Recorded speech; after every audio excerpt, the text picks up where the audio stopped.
Princeton, West Virginia Police Department's Officer of the Year for 2017. Let's check in and see what he's up to these days. Here he is serving as a school resource officer, getting out of the car of an underage girl and putting his duty belt back on. Getting out of the car of an underage girl and putting his duty belt back on. And also here's Snapchatting an underage girl. But there have been many other allegations against him, and there's at least one video of this guy that I have seen, and I will try to bring you. And you can help too by sharing this footage and making sure that everyone has seen what you just saw. And everyone knows who this guy is. So they have no choice but to make sure that he can never wear a badge ever again. Former Princeton Police Sergeant Christopher Chad Butler was indicted by a Mercer County grand jury this week on 2 charges. I just want everybody to know that the department and myself, we have cooperated 100% with this investigation, and we will continue to do so. And the department and myself, we do not condone this type of activity. We never have and never will. I would encourage that if there are any more victims that pertain to Butler or any type of this activity, that if they would please come forward.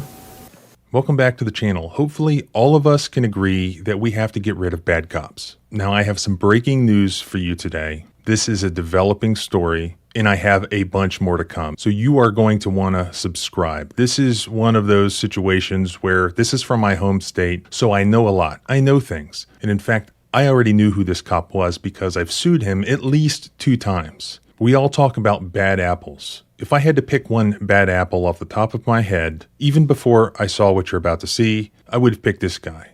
At the root of a lot of these bad apple problems is a lack of accountability, where you have a police department or an agency that enables the behavior. Like I said, this officer, Christopher Chad Butler, or perhaps former officer with the Princeton, West Virginia Police Department, was named Officer of the Year in 2017. And ironically, if you actually go back and read that article, this is what it says, talking about how great this guy is. Although he didn't name specifics, Butler said the cases that make him feel as if he's fulfilling his calling typically involve the most innocent citizens among us. Anytime children are involved, that's when I feel like I've really accomplished something, he said. Children are completely innocent. They don't realize they are in a bad situation and they really don't know how to get themselves out of it. That did not age well. In fact, it should have been a warning sign. This guy had been sued a bunch of times, including at least twice by me. So where do they put him if he keeps getting in trouble on the streets?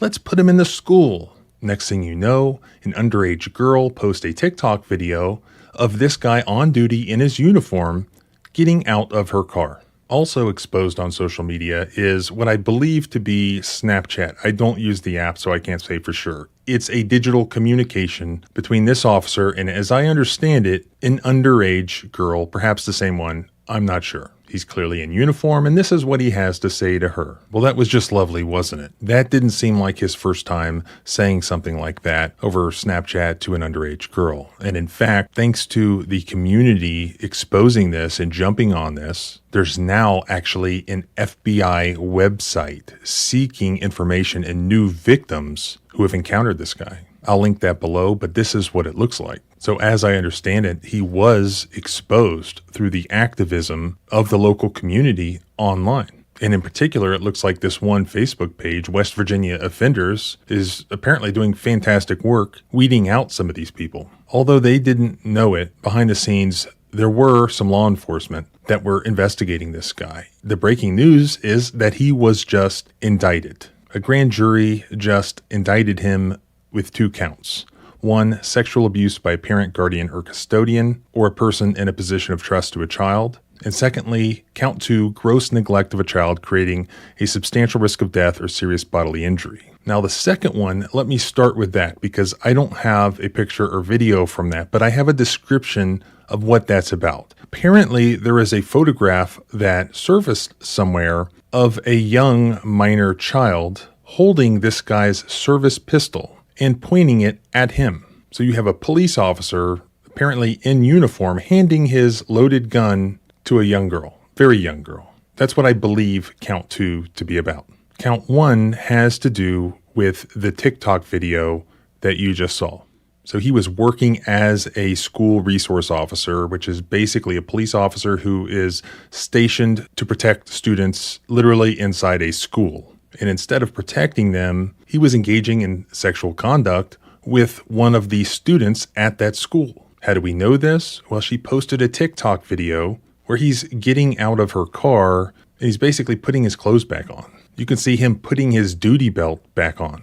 Now, why would he even let this minor child film a TikTok video of him putting his belt back on and getting out of her car? Apparently, he didn't know he was being filmed. So 2 felony charges. It's my understanding he's no longer working as a police officer with the Princeton Police Department. I'm told a lot more is going to come out. There's actually some crazy stuff that's going to come out, not only about what this guy did, but about a potential cover-up from the inside. So very limited information right now. All we have is the indictment. More will be released. I know some of what's still to come, but I can't release that just yet. This illustrates why even multiple lawsuits hardly have any effect on accountability for bad police officers. It takes much more than that. And unfortunately, many times it results in something like this, where they just keep getting worse and worse and worse, until now they're getting out of children's cars and putting their police uniforms back on. But there have been many other allegations against him, and there's at least one video of this guy that I have seen, and I will try to bring you. So subscribe both here and at the blog at thecivilrightslawyer.com. I will definitely stay on top of this one. And you can help too by sharing this footage and making sure that everyone has seen what you just saw, and everyone knows who this guy is. So they have no choice but to make sure that he can never wear a badge ever again. Remember, our rights don't end where your fear begins. Freedom is scary. Deal with it.